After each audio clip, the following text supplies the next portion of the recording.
Hello, I'm very happy to introduce Professor Peter Krapp of University of California, Irvine. I think Peter is the first lecturer we've had here who has an appointment in the humanities, social sciences, and engineering at the same time, right? So he's a professor of film and media studies in the School of Humanities. I was going to kind of count that as a social studies thing in a way, communication. He's also has an affiliate appointment in Informatics in the Donald Bren School of Information and Computer Sciences, so that's the engineering part. And then he's a professor of English in the School of Humanities at UC Irvine. Peter's also been very involved in university governance. Every time I run into him, he tells me that he's chairing 2 or 3 departments or running searches or all sorts of things like that. He's a very busy man. He's also been involved at the University of California level.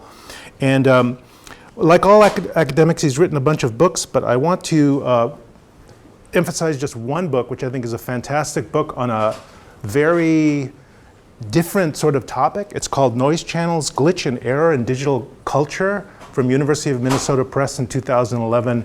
I really recommend that book. Run out and get it right now after the lecture. Okay, with no further ado, Peter Krapp. Thank you very much for having me here. Nice to meet you. If you're in the last row, I'm likely to come by you and introduce myself in more detail. It's a bad habit of teaching.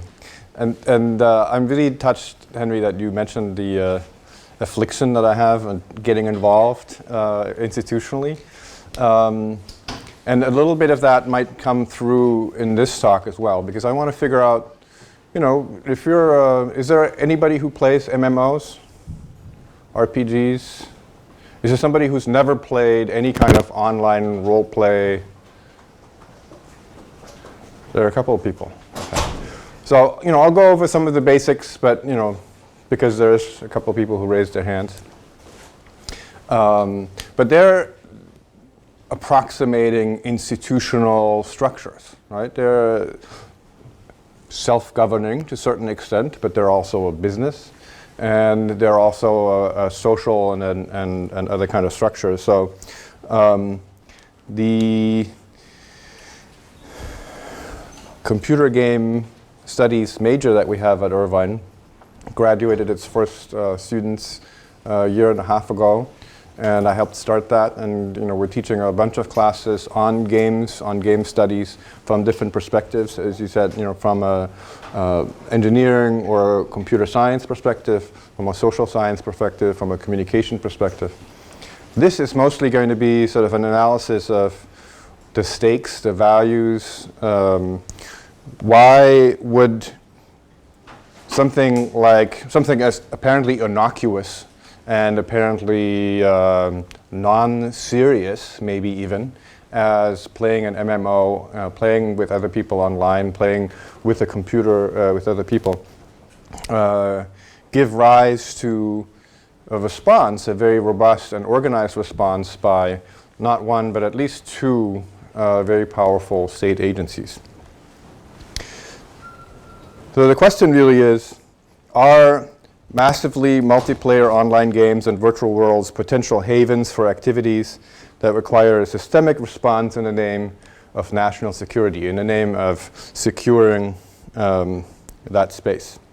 And that's the question that was raised and has belatedly turned out rather extensively explored by more than one security service over the past decade. The rise of online gaming not only changed the way we think about role-playing, but also transformed the strategy genre. And beyond these genres, network computing also spawned virtual worlds that are not strictly speaking games, but venues for congregating, exploring, communicating, and for commerce, for trade. They all rely on data flows that are minutely logged and analyzed, not only by the publishers of such games and by the virtual worlds themselves, by the operators, by the publishers, by the developers, who have an obvious interest in monitoring them for operation and feedback, but also, it turns out, by secret services who include the UK's GCHQ and the NSA here in the United States.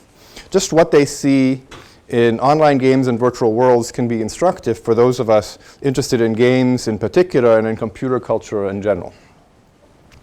In part, this is a logical step. right? If you think about these things just as communication networks of a new kind, a new flavor, much like the telephone or any kind of communication platforms, virtual worlds and online games enable conversations, enable transactions. But beyond this mediation, state agencies began to worry very specifically that virtual worlds may be a potent means, I quote, a potent means of spreading values and ideologies.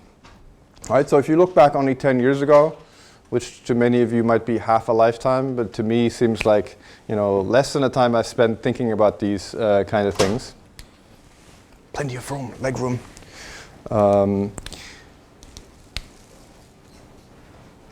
Is it something where we have to suspect terrorist groups or other kinds of subversive activities are using MMOs?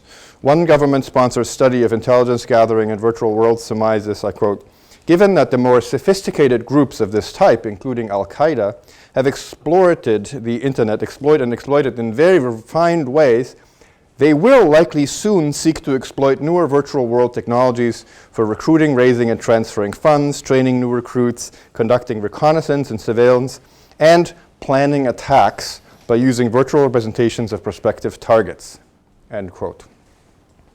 Right, so a little of this became known a decade ago, and the bulk of what I'm going to talk about became only known with the Snowden leaks, with the revelations at the end of 2013, that GCHQ and NSA have been collaborating on a very, very massive, systematic inspection of all kinds of traffic, of all kinds of communication over the internet. That would include, obviously, MMOs, although, you know, we're not quite sure yet why MMOs should be suspect.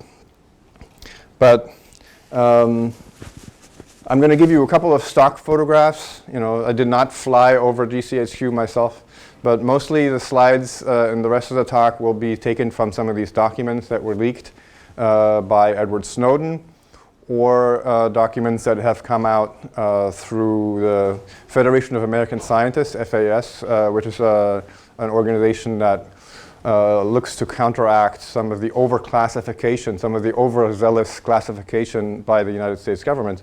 So they started with nuclear policy and other kinds of high policy questions, but they've also gone into cyber policy.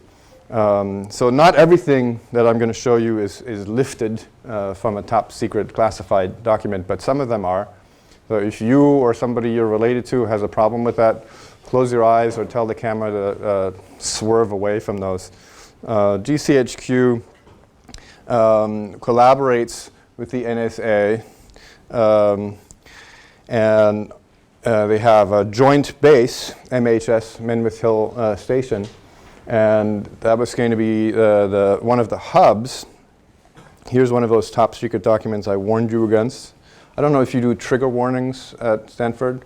We don't at UC Irvine, but this is sort of my political equivalent of, you know, trigger warning. But so the premise is, we know that terrorists use many feature-rich internet communications media for operational purposes. Therefore, we must seriously look at games and virtual environments.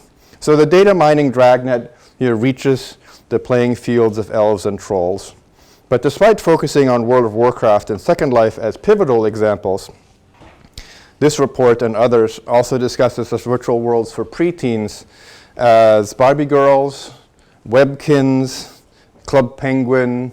Don't worry, I'm not going to always have you raise your hands if you're too embarrassed to admit that you know what these things are. My son, who's now 15, has looked at all of those. There are also more casual game environments that they wanted to inspect, like MapleStory, There.com, and Spore, all of which are multiplayer online platforms, either for play or for virtual world exploration. In fact, the scope of this study sought to encompass the history, demographics, and play characteristics of over 200 virtual worlds and online gaming environments that they surveyed in 2008. Right, while this systematic exploration and exploitation of virtual worlds by intelligence and security branches of various governments has received some journalistic coverage, these issues of secrecy and surveillance in virtual worlds are rarely being addressed in academia. So if we define a virtual world or an MMO as a computer environment offering a dynamic representation that invites and fosters immersive interaction rather than merely audiovisual processing or haptic and kinesthetic processes, we may say that they stimulate the senses, activate cognitive processes in ways that enable and encourage certain exploratory, collaborative, or competitive interactions. As one scholarly definition has it, virtual worlds are immersive, simulated, persistent, and dynamic environments that include rich graphical three-dimensional spaces, high-fidelity audio, motion, viewpoint, and interactivity. And they have gained legitimacy in business and educational settings for their application in globally distributed work, project management, online learning, and real-time simulation. Right? So right away you see that when you look at it this way, it's not just a thing that you do instead of homework in middle school. It's not just a thing that you do with your guildies on the weekend. It's something that potentially could be giving rise to organized activities of a kind that maybe need to be looked at by security organizations. So these clusters of features and capabilities aroused the worry that led to a number of incursions by state agencies and their contractors into virtual worlds and online games. But it's not only the fact that people share experiences or communicate synchronously or asynchronously or whatever you do in MMOs and virtual worlds,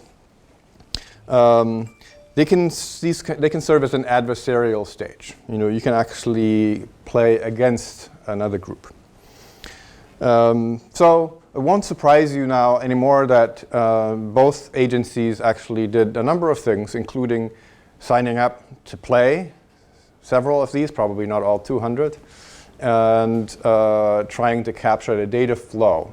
Right? Because it turns out that in 2007, 2008, when they first came out with these challenges, they couldn't distinguish between that kind of traffic and any other kind of traffic. In fact, if they could identify that this is Blizzard's World of Warcraft lead speak channel, they couldn't necessarily read what this kind of channel presents. So until very recently, most expert commentators on MMORPG play implicitly or explicitly assumed that MMOs present a conceit that the virtual world is separate from the real world, as Richard Bartle, for instance, has it. And although players are aware that their virtual world is part of reality, they so want for it to be separate that they're prepared through strength of will to treat it as if it were. Inversely, here you have two large agencies, very well-funded state agencies, kind of looking at it exactly the other way around. So while game designers rarely break the covenant with their players, but maintain as well as they can what anthropologists and psychologists call frames, or what in game studies we might call the magic circle. Right? We're just playing here. This is not real. I'm not an orc. I'm not a troll. I'm not an elf, etc. But I'm role-playing as if. Right? It turns out it's not just people, especially teenagers, who love to role-play, to as if. Computers are particularly good at the what if, the simulating of certain kinds of circumstances. So that's why there's the worry that these kinds of scenarios can be used not just to suspend disbelief in reality or belief in reality, but to train, to congregate, to communicate, and to do other kinds of things that might lead to suspect activities. So this intrusion of human intelligence and signal intelligence methods into the virtual worlds of make-believe may at first blush seem like a rough disruption of the shared illusions that gamers indulge in, but arguably the penetration of state security and surveillance into this realm of make-believe can neither be entirely unexpected nor completely incompatible with the nature of online games. It's really an old cliche that espionage is the great game, right? And it certainly could be argued that this global surveillance and subsequent big data parsing of certain patterns in virtual worlds and online games is a kind of strategy game in itself. I mean, this kind of slide showing you the Five Eyes capabilities. The Five Eyes means 5 countries that collaborate: Australia, New Zealand, Great Britain, UK, Canada, that have stations everywhere. It's something that you could be encountering in any kind of strategy game map or role-play game map. So either way, you require the highest possible quality of real-time information, as well as lots of planning and foresight, and a mix of stealth and aggression to carry out these resulting plans. If there's a pervasive culture of clandestine and covert surveillance of online games and virtual worlds, you can have a couple of different responses. I don't know if anybody has like a first gut reaction.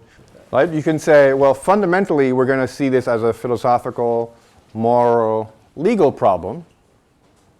Or fundamentally, we're going to be pragmatic about it and say, yes, if there are some Alqaeda or Daesh or whatever operatives that use PlayStation Network, we don't want them to be unobserved. So while I go on through a couple more slides, I'm going to come back to this point. Think about where you might fall on the spectrum, saying, I want play to be a sacred activity that's done only for its own sake. I want play to be not interrupted by suspicion, by worry, by, not undermined by all of these other concerns. Or you can say, I want games, I want play to be something that can be looked at if there is enough pragmatic reason to think that these technical and social dynamics have an element to it that we want to inspect. You could argue, if you're in the first camp, right, the sort of moral or legal argument, that a pervasive culture of clandestine and covert surveillance of online games and virtual worlds is in direct contravention, at least of international human rights law. Human rights law. Right? Not every state subscribes fully to human rights law. Come on in. There's somebody knocking. Must be a human rights lawyer. But so it's law, but it's not necessarily a law that every country is going to fully uphold. Right? So let's be clear about that.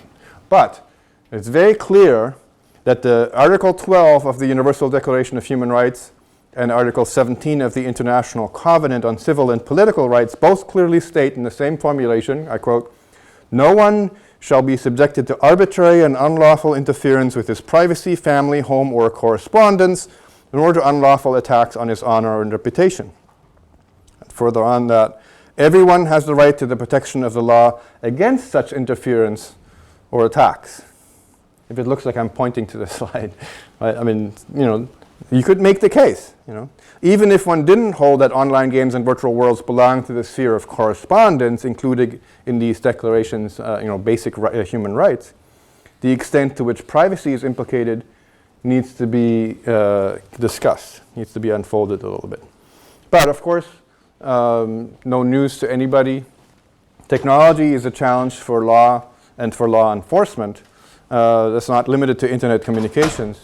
The law usually limps a decade or two behind technical developments. So you have technical realities that we deal with, not just here in the Bay Area, but globally, where there are no rules and regulations that fully comprehend them.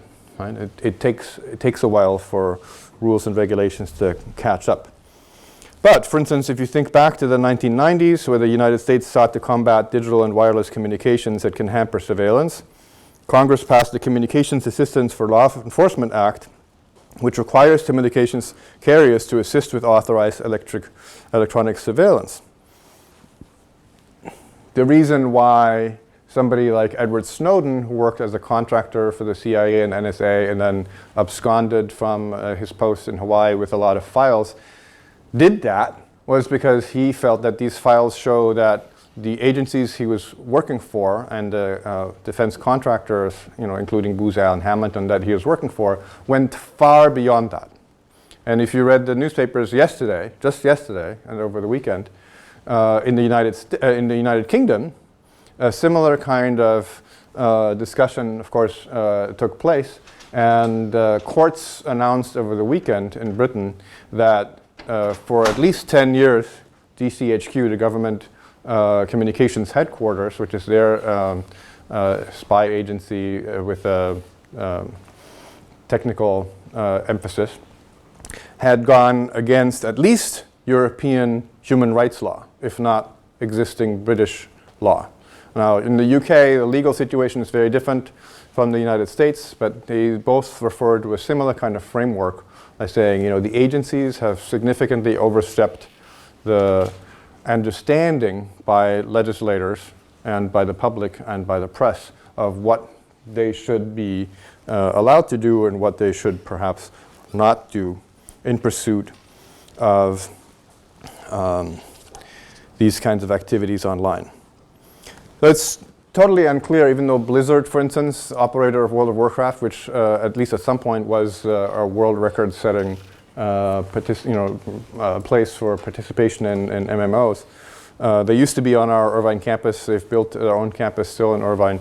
I know plenty of people there. I've been asking them.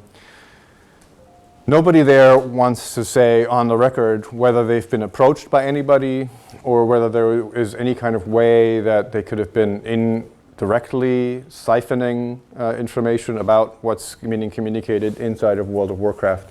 But you know, if you have people signing up for player accounts, even if they lapse or get banned for not actually playing but only listening into the chat, that gives you a window into it. And of course, World of Warcraft servers were run on the AT&T network, including the internet backbone, and the NSA was systematically looking there. So Blizzard is on a record of stating that they're unaware of any spying on World of Warcraft, but it is clear that these different media technologies can pose different potential or real security risks. So putting on my media studies hat for a moment, this is Stanford. We're in an engineering building, so I'm going to be really pretentious and put 3 formulas on the blackboard so that those of you who are hardcore Stanford students can come away thinking, I didn't listen to this humanities weenie for nothing. So networks, you know, what kind of groups, what kind of dynamics, social and technical, are we talking about? It used to be that in the old days of networks understood as radio television networks, Sarnoff's law, named after a radio executive, was that the value of any kind of network is basically the number of all participants. Right? So if you have a clear channel radio station, if you have a big distribution network, the number of listeners, that's the value of your network. Simple, right? Because it is mostly a one-to-many kind of network. But then with packetized network communications and Metcalfe's law, which tries to understand what's different here in the internet age, the value of the network is proportional to the number of participants squared. And it's already the number of possible two-way conversations. Right? It's no longer a one-to-many medium. It's a many-to-many kind of communication. But arguably, some people say we're now in the age of Reed's law, where the value of a network, such as the MMO type network or any other kind of internet communication, actually is 2 to the power of n. Right? Then all the number of groups that can form in the network. Right? Theoretically unlimited number of groups that can form. Right? Now, if you're working for a place like GCHQ and NSA, I don't want to just dump on them. We have to have sympathy for them because, let's put them in the NSA. You come to them and say, never again can something like 9/11 be allowed to happen. Right? No pressure. Never again. Thou shalt not ever again allow something like that come to pass. Well, what can you possibly do if your official role is to understand anything that can possibly lead to those kinds of attacks, to those kinds of problems, to those kinds of challenges to the internal security of the United States. You can't stop at anything. You have to understand everything. You have to read, you have to listen to everything, right? No pressure, right? Go into all the possible groups that can be forming on any kind of communication platforms, right? So it's not maybe so totally ridiculous that they would want to sign up for World of Warcraft and Second Life and Webkins and so on, right? Because their job is to make sure that if there is any kind of organizing, training, recruiting, or influencing operation in any of these kind of networks, you have to be there.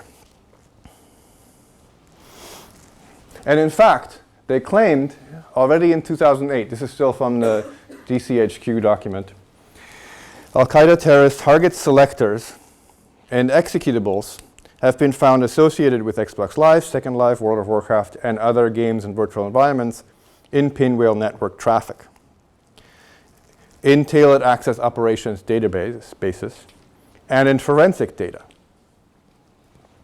Now, these are just the equivalent of PR documents that Snowden took, right? We don't actually have access to the database, to the information that would back that up.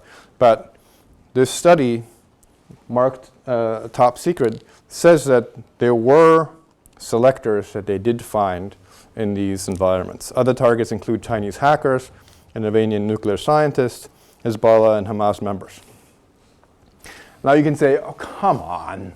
Just because this nuclear scientist in Iran likes to play, I don't know, not Prince of Persia. What am I thinking? What do they play in Iran? Any kind of MMO, right? Doesn't mean that that's a way that they're communicating things that NSA or GCHQ needs to know. But it could be a vector through which NSA or GCHQ can understand what these people are up to, which is why they declare games and virtual environments are an opportunity. We can use them for exploits, social network analysis, human intelligence targeting, ID tracking, shaping activities, geolocation of target, collection of communications. There are other documents. I don't always want to draw on the same pilfered documents. It took 4.5 years for the Office of the Director of National Intelligence to comply with the Freedom of Information Act request filed by Stephen Aftergood on behalf of the Federation of American Scientists in Washington, D.C. Aftergood, as I said at the beginning, is one of the most important voices in the debate around overclassification of government documents. He had requested a copy of the report, including a DVD, that resulted from a July 2008 ODNI summer hard problem here in the Bay Area, actually, on virtual worlds and their implication.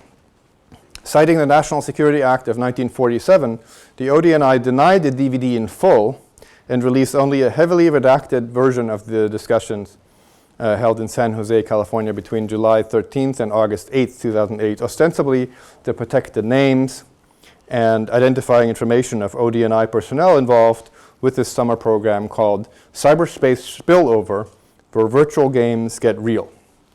However, as the call for the session explicitly states, the goal for this intensive 4-week study is to engage external non-government experts on an intractable program of significant national security interests. So the majority of participants would not have been ODNI personnel. Indeed, the composition of the study group comprised 13 government analysts and 17 external experts who came together, quote, to examine the intent and culture behind the use of virtual world technologies through research, simulation lectures, and peer-to-peer intellectual exchange. I've tracked down some of the non-government employees who participated. According to the redacted ODNI report that you can get online, 36 people participated, some of them providing material beyond the scope of the report that was appended to it. It's a long document. I wish we could just download the whole thing into your brains right now. It's sort of over 80 pages, very badly redacted, so that it's already a bad photocopy. There's a lot of gray blocks and then the black blocks on the gray blocks. But you'll see those slides coming up in a little bit. Parts of the report deal with basic aspects of virtual worlds, from the combination of graphics and networks to the formation of online identity to issues of virtual world economies and griefing. Other parts address the potential threats of compelling worlds with no social norms, virtual wars, and the exploitation of virtual worlds by political and religious extremists and terrorists. The forms of communication of interest to the ODNI and virtual worlds include messages typed and thus broadcast to avatars in the area, but also billboards, posters, advertisements, music or movies that can be broadcast at virtual worlds, and of course nonverbal communication methods, including but not limited to gestures. Think about that. Yeah. Henry Lowood and Peter Krapp can get together and conspire to do any number of things without even talking in the game, without texting in the game. We can just use gestures. How is anybody going to capture that? Right? So the number of social scientists who were inspired by that session in 2008 to actually study gestures in a more systematic way. Now, 2008, I don't know how many of you were playing in 2008, but a lot of your avatars could not really execute any kind of gestures easily, which I know because I started looking at machinima, at making films inside of games at that time. Right? Often you have to carry a gun, right? So you have your BFG in the hand, and if you want to make your avatar nod, that's already kind of hard. You have to kind of like raise and lower the weapon in order to make the head go up and down. So there are limitations to the gestures, but still, it's a wide open question as to what do you do in order to capture gestures if they are meaningful. And we all know that we communicate with gestures. I'm gesticulating right now. Of course, gestures are not always loaded with meaning. In fact, we tend to do these kind of things that are kind of empty of meaning, like I'm doing right now. They just mean, pay attention, I have a communication channel open. That's all they say. Right? They don't say, attack the Serum Center at noon. Yeah? It's hard to convey that in gestures alone. But it's something to think about. So here I am approaching the government agency of my choice, where you're not allowed to take pictures because they're extremely, let's say, controlling about their environment. And in the back, you see kind of an L-shaped building that's being taken down right now and replaced with a newer building because it's an agency that keeps growing in dollars and personnel headcount. They decided to collaborate with GCHQ on this effort, stating that although online gaming may seem like an innocuous form of entertainment, when the basic features and capabilities are examined, it could potentially become a target-rich communication network. So, like I said, MHS, if you see on the top left, MHS, Menwith Hill Station, that's a joint operation by GCHQ and NSA. That goes back to the end of the Second World War when there was a collaboration on crypto technologies, including, of course, breaking Japanese and German communications that were secured, but also securing telephone communications, for instance, between Churchill and other officials in England and their counterparts in the United States. Communication, this says, is at the core of online gaming, and in World of Warcraft there are many ways to communicate and interact in the virtual world. A player has a character ID and can join different groups. A party brings players together, guilds, right, and it scales from there. So GCHQ recently asked Menwith Hill Station's new Mission Development Center to support an online gaming research effort focusing on World of Warcraft.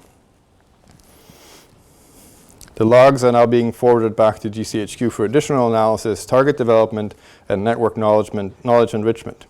By fusing information from different systems, databases, and resources, GCHQ has correlated target entities to WoW logon events and continues to uncover potential signal intelligence value by identifying accounts, characters, and guilds related to Islamic extremist groups, nuclear proliferation, and arms dealing.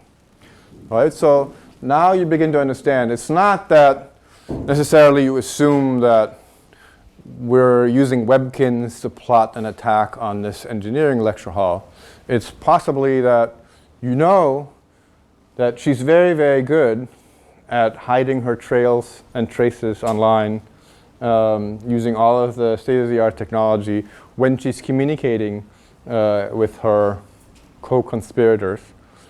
But she has the weakness for occasionally relieving pressure by playing World of Warcraft. And if an agency can correlate and say, that's the same person, and you now know she just logged into this game in this place from this IP address, now we have a location for you. Right? What does the slogan say? Metadata can kill. Right? So correlating data between different databases, that's where they wanted to go with this exploitation. All right, let's wind up. Realistic weapons training. This is seriously something that a decade ago, as primitive as these games are in terms of what kind of weapons you can do there, the belief is you can use games to train. You can use games to practice. Right? It's expensive to blow yourself up. You tend not to be there to do it a second time, so let's practice it in a virtual world. Right? It's expensive to use up resources, therefore let's train in a simulation. You can have navigation and terrain familiarization. You can have cooperation, not just flight simulator, which we know some of the 9/11 pilots used. They practice takeoff but not landing, but other kinds of games that can perhaps give rise to that level of training. So there are 3 levels of focusing. Right? An avatar can be a way of hiding. It can be you anonymous.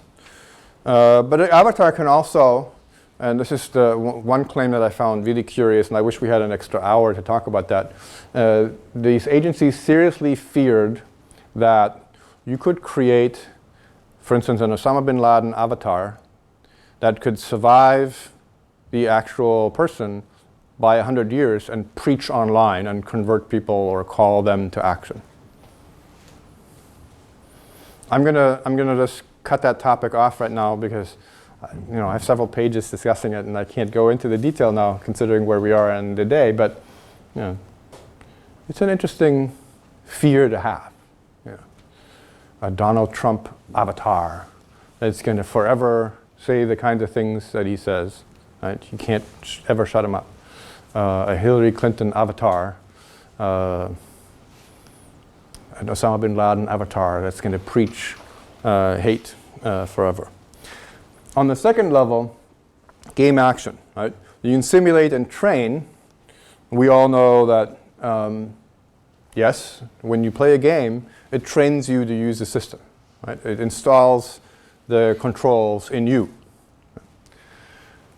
On the other hand, you have to say it's more like writing. Yes, if I learn to write, I learn a system.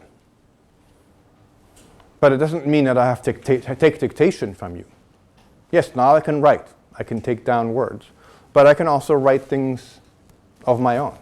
Right? So maybe this kind of training is more like learning to swim.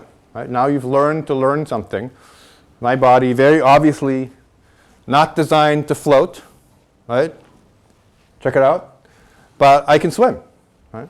Does that mean anything? No, I don't swim all that much. But learning to swim means that you've learned to learn something. Right? So you acquire the capability of learning other things. Right? So games are being used in pedagogical settings, including online learning, etc. The third level, these in-game interactions, such as communication, right? Maybe conspiratorial chat, etc., or segregating. Right? Our guild, our game studies-oriented guild is only going to talk to each other here. We have a private channel. There are 2 different approaches, if you want to be really rough about it. The signal intelligence approach, where you just tap the entire data stream and you just look through it. You try to find a certain kind of selector, her, right? Or any of you. Right? you're known by certain attributes. If we can find you in that data stream, then that adds to what we know about your activities. Versus human intelligence, where you literally have men in black sign up to be orcs or trolls and try to interact there to figure out what's going on. Is this something with potential? There's one more report that I quickly want to talk about, even though we don't have a lot of time to go into it. This is not a secret one. SAIC is one of the largest government contractors. It's a very systematic report. It's almost like a think tank study, a quasi-academic study of games. This is one of two unclassified US government reports. There's a project to develop ways to spot terrorists who use virtual worlds. There was a data mining project, very brief shelf life only, codenamed Reynard, that was described as a seedling effort to study the emerging phenomenon of social dynamics in virtual worlds and large-scale online games. It drew a lot of social scientists into it.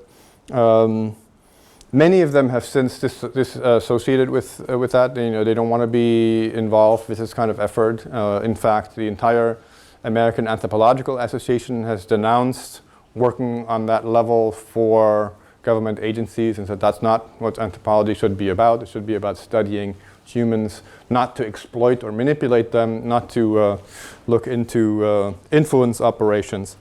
But Reynard was a study of about 15,000 players in 9 countries in 12 multiplayer online games and virtual worlds that started in 2009 and ended in 2012, aiming to determine behavioral indicators in the realm of massively multiplayer online games and virtual worlds that are predictive of real-world characteristics of the users. That's the big operative. Your behavior in-game, they stipulate, is predictive of your real game behavior, of your real-world behavior. And there's the SAIC document that plainly predicts, quote, if virtual world technology enters the mainstream, criminals and US adversaries will find a way to exploit this technology for illegal and errant behavior. They're headquartered in California, but they have a major presence in the DC area. They promote their ability to support intelligence collection in the game space. They've been doing these kinds of things before. They've won an initial $280 million 26-month contract to design a system called Trailblazer that was eventually going to run to $1 billion in 4.5 years and then abandoned. They actually drew up real terror scenarios for the Department of Defense using World of Warcraft to plan attacks on the DC area, for instance. I think I have a slide of that here. And they compare various games in, if you can see that, in their capacity to enable communication, to simulate and train, to maybe allow for money laundering, to spread propaganda and influence, and to recruit. Right? So you can see green, ideal, yellow could be, red, not effective. Now, many of you, if you're thinking about the games that you play, you might want to put red in many of these fields because really, if you want to recruit somebody to join any of these subversive terrorist organizations, there's probably a better place to find the likely recruits than MMOs. Right? It's questionable how effective these are. Or first-person shooters, although, it had to be tested. Most spy agencies' employees aren't exactly level 70 shamans, but these terror scenarios that they propose were quite serious. Where is it? Cyberspace spillover. I forgot to show you the slides while I was talking about them. You see, it's kind of hard to see, so you didn't miss anything.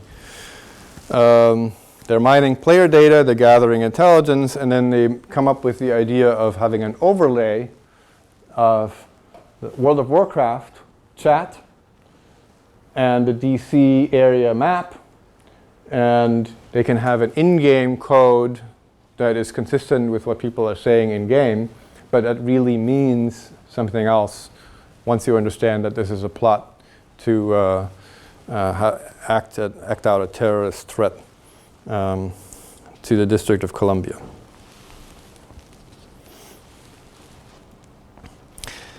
So to come back to the questions that it raises for us in academia. Right? The first one is player privacy, the integrity of the game.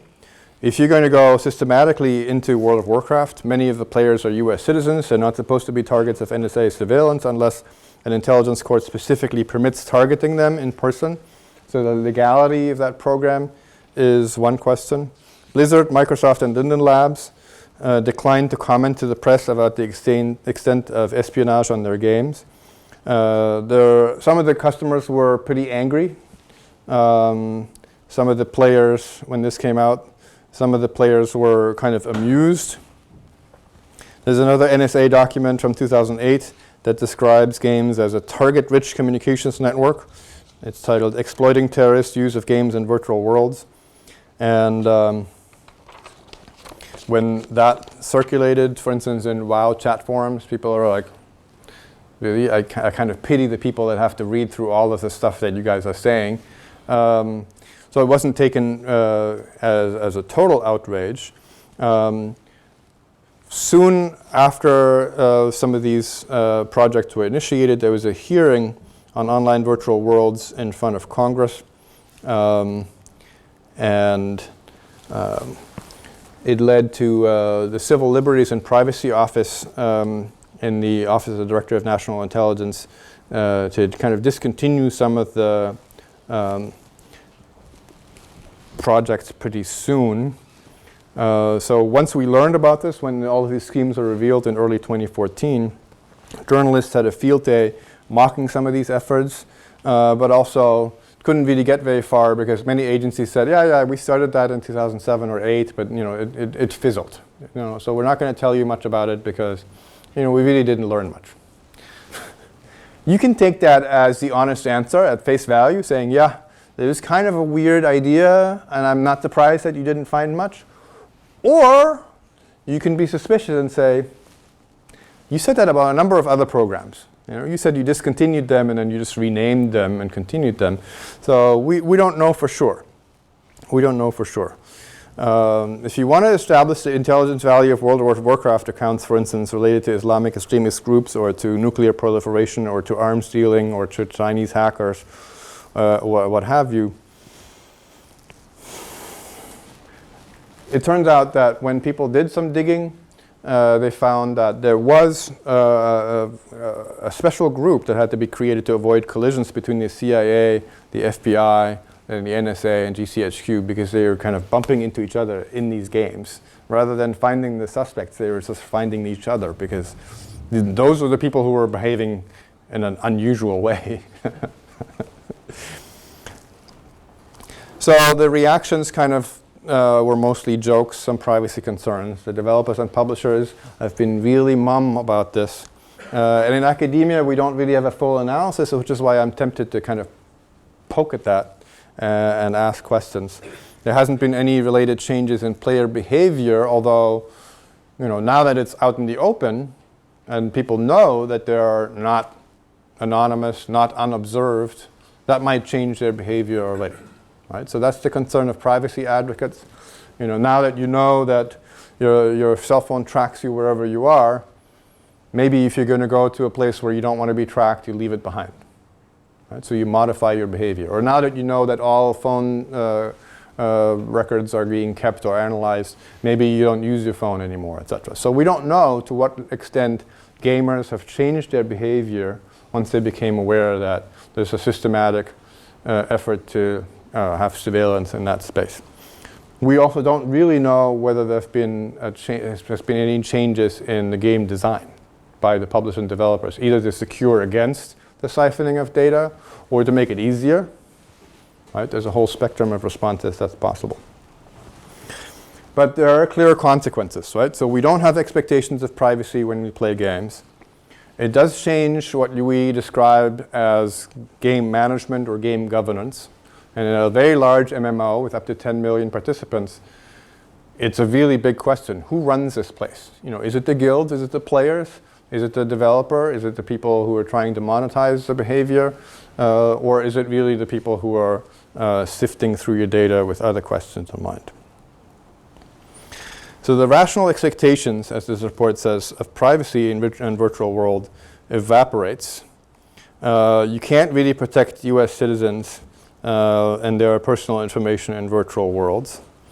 And you have to kind of fall into one of these two camps, and I'm wondering where you are. If we open it up to Q&A. A principled criticism, sorry, there's a D missing. Principled criticism of surveillance, that's mostly referring to legal or moral arguments, saying, this is really a burden on people. It's a burden on feeling free to explore, free to role play.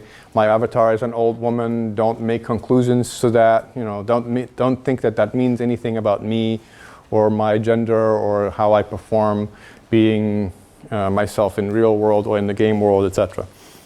Or the pragmatic view that says states will need a persistent level of capabilities, defensive and offensive, so we can't exempt this. There's no corner of the internet, no corner of communications that can be exempt just because that's mostly devoted to fantasy.